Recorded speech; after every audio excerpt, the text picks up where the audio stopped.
Thank you, Mr. Speaker. I yield myself as much time as I may consume. The gentlewoman will suspend. The House will be in order.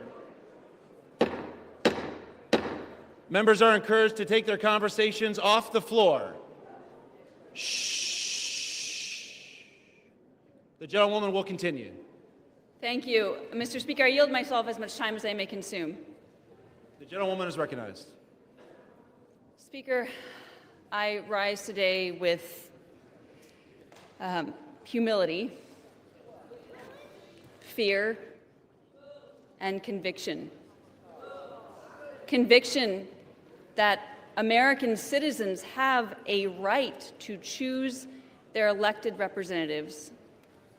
Fear that my convictions will be dismissed as naive, and humility that I am as liable to deceive myself about my first duties, where my strength comes from, and to whom I owe my loyalty, as anyone else on this floor today.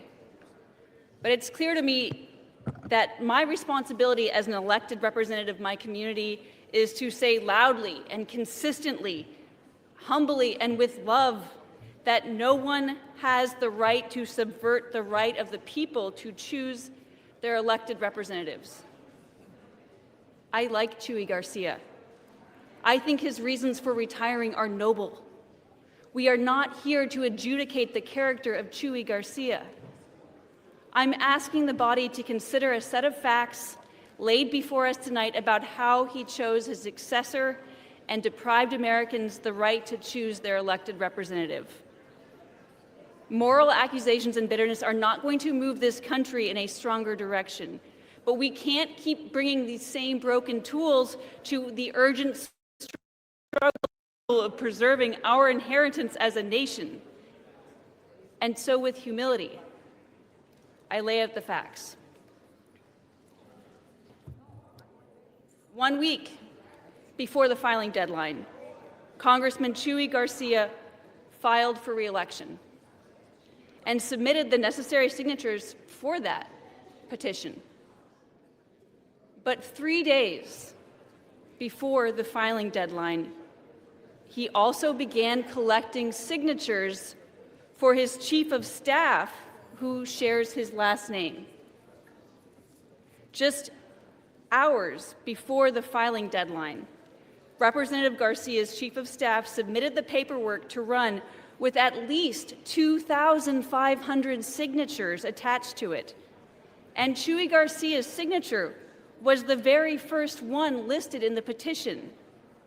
He had at least 3 days of work that he has publicly acknowledged, where he knew that his chief was going to be running against him. And he did not communicate his intention to retire. You don't get your cake and eat it too. If you're not going to run, you don't get to choose your successor, no matter how noble the work you have done beforehand. The day after the filing deadline, once it was clear that there would be no Democratic alternative to his chief in a D+17 seat, he announced his retirement. It's easy to get caught up in the culture of DC, of political complacency, or believing that your opponents are so broken that the ends justify the means. But you cannot win the right to represent people through subversion. All you do is engender distrust in the government and apathy in citizens of this great country. We don't have to say that a thing is perfect to say that it's worth fighting for. And in fact, we can't truly fight for a thing if we don't acknowledge its shortcomings.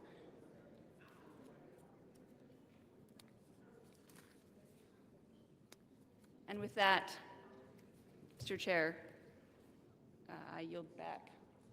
You reserve? I reserve. The gentlewoman